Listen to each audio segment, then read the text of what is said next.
saudara-saudara kita terjerumus dalam praktek tahlilan. Tahlilan itu menurut mazhab Syafi'i hukumnya adalah makruh dan bid'ah. Assalamualaikum warahmatullahi wabarakatuh.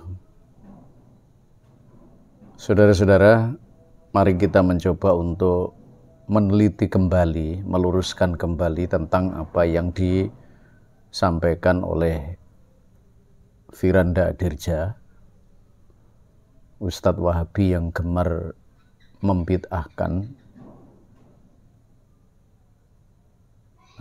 tahlil. Dia mencatut nama besar Imam Syafi'i. Dia mengatakan bahwa Imam Syafi'i itu berfatwa tahlil adalah bid'ah. Dia sendiri yang menyatakan itu. Padahal dalam teks yang disampaikan oleh Imam Syafi'i itu tidak ada kata-kata dia tidak suka dengan tahlil atau tahlil itu adalah hal yang makruh atau sama halnya bid'ah. Sama sekali tidak ada. Yang muncul di teks Imam Syafi'i adalah menyatakan bahwa bukan istilah tahlil tapi maktam. Apa maktam itu? Maktam itu adalah aifi jama'atan nisa fil masoib. Sebuah kumpulan-kumpulan perempuan yang ada dalam sebuah kejadian atau kesusahan. Bahkan maktam di situ juga dikatakan bahwa perkumpulan orang yang makan-makan, atau dalam bahasa yang lebih keren adalah pesta setelah kematian. Kalau itu yang diinginkan dalam sebuah narasinya, maka benar bahwa Imam Syafi'i betul-betul tidak suka dengan hal seperti itu, tapi bukan tahlil. Tidak ada satu teks pun yang menyatakan bahwa Imam Syafi'i itu menyatakan bahwa tahlil itu adalah makruh, bahkan bid'ah. Ini kesalahan besar. Mari kita coba melihat beberapa teks. Qala Imam Asy-Syafi'i rahimahullah ta'ala. Imam Syafi'i berkata, wa akrohul maktam, dan saya benci menyatakan makruh dengan namanya istilah maktam, bukan tahlil. Wa yil jamaah, sebuah kelompok, wa illam yakun lahum bukaan, walaupun di dalamnya tidak ada tangisan-tangisan. Fa inna dzalika yujaddidul khuzn, karena itu yang membangun kesedihan. Wa yukalliful mu'annati ma madha fihi minal athar, dan membebani keluarga. Artinya adalah betul memang yang disampaikan Imam Syafi'i itu adalah tentang maktam, bukan tentang tahlil. Kalau itu kemudian dipolarisasi, digiring bahwa Imam Syafi'i tidak suka dengan tahlilan, tahlilan yang bagaimana yang menjadi pandangan Firanda Dirja? Dia tidak tahu tahlilan, dia mendefinisikan tahlilan dengan caranya sendiri, kemudian dimaki sendiri. Bahkan mari kita lihat lagi, yang dicatut yang kedua adalah salah seorang ulama besar dari Indonesia, yaitu Syekh Arsyad Al-Banjari. Mari kita lihat. Ini dalam buku Imam Nawawi, seluruh buku, makanya saya sering tantang. Datangkan ulama Syafi'iyah satu saja yang mengatakan tahlilan hukumnya sunnah. Datangkan. Tidak ada. Ente akan dapati seluruh ulama Syafi'iyah dalam buku-buku fikih mereka mengatakan tahlilan itu hukumnya apa? Bid'ah dan apa? Makruh. Sampai perkataan dari ulama Syafi'iyah orang Indonesia yang bernama Muhammad Arsyad Al-Banjari dalam kitabnya Sabilul Muhtadin. Dalam kitabnya Sabilul Muhtadin. Saya bacakan ya. Halaman 503. Sabilul Muhtadin ini Muhammad Arsyad Al-Banjari, ulama besar ya, yang kemudian terkenal di Banjarmasin, sampai sekarang punya masjid. Ada nama masjid namanya Masjid Sabilul Muhtadin. Dia punya buku kitab fikih. Dia berkata, sunat bagi seisi kampung yang kematian dan seluruh keluarga sekalipun jauh membawa makanan untuk keluarga yang kematian, untuk makanan mereka pada siang hari dan malamnya, atau untuk selama mereka masih dalam keadaan bersedih, hendaklah mereka selalu makan untuk menjaga keadaan kesehatannya. Dia jelaskan sunnahnya kayak apa. Sunnahnya kasih makanan sama mereka, bukan mereka bikin makanan. Sunnahnya keluarga jauh pun membantu mereka. Jadi karena mereka dalam kondisi susah, diberi hiburan dengan berikan makanan, mungkin diberikan bantuan uang. Karena mereka terkena musibah. Orang kena musibah kita hibur dengan beri apa? Makanan. Bukan sebaliknya mereka. Baik, mari kita coba lagi untuk melihat yang dicatok yang kedua, yang dipilih sebagai alasan, sebagai bahan adalah salah seorang ulama besar namanya Syekh Arsyad Al-Banjari.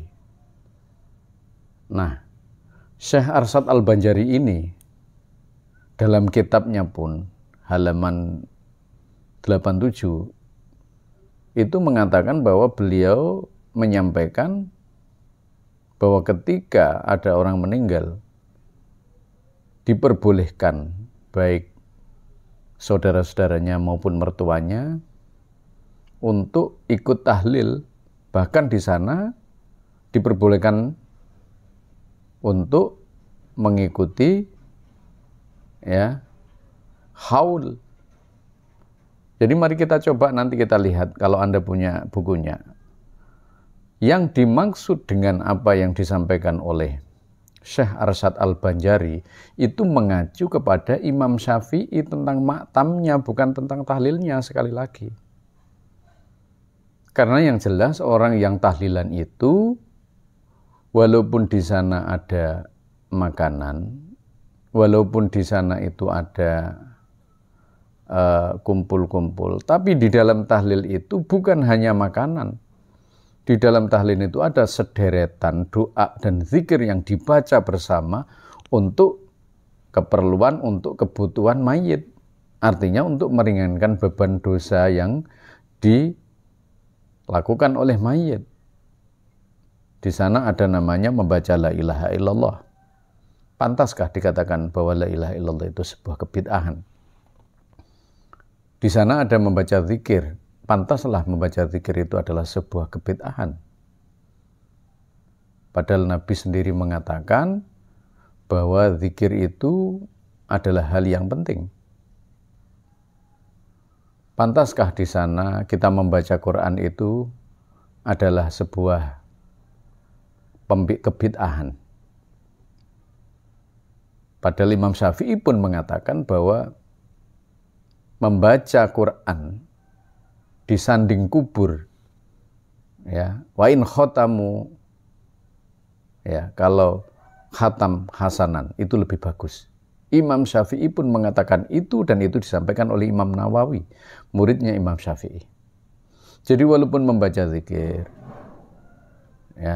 membaca Quran, kemudian di dalamnya itu ada berkat sedekah bersama, itu semata-mata sedekah itu untuk si mayit.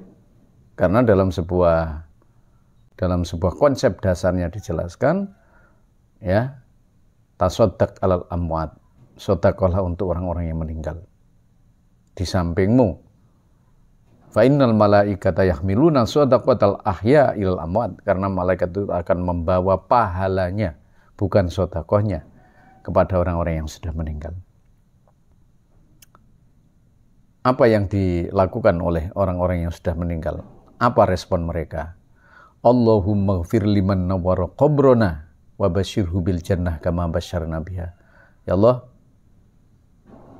berikan maaf kepada orang yang menerangi kuburan saya, dan berikan bebungah kepada mereka yang seperti engkau memberikan kebahagiaan kepada saya dengan surgamu.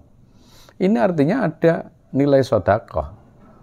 Lalu ketika ditanya, apakah boleh bersedekah pada saat orang bersusah, bersedih? Coba kita lihat dalam Al-Quran. Alladzina yunfiquna, orang-orang yang bersedekah, orang yang berinfak, fissarra, dalam keadaan bahagia, wadharra, dan dalam keadaan kesusahan. Jadi kesusahan dan kebahagiaan itu tidak membatasi orang untuk boleh bersedekah.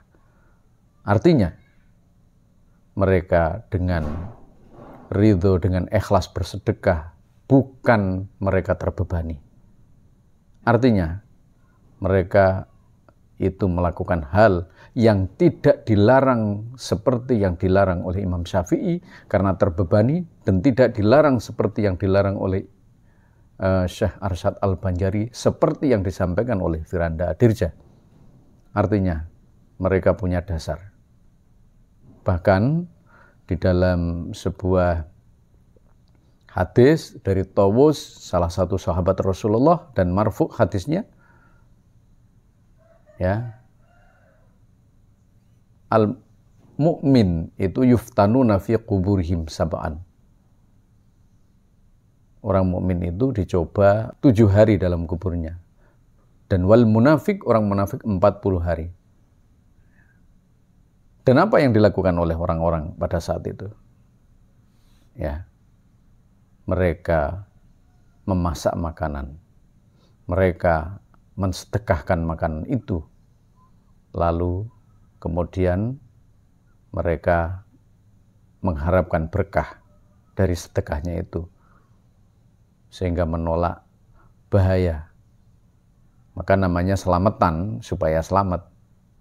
Dalam bahasa lain namanya adalah tolak bala. Karena sedekah itu fungsinya adalah menolak bahaya.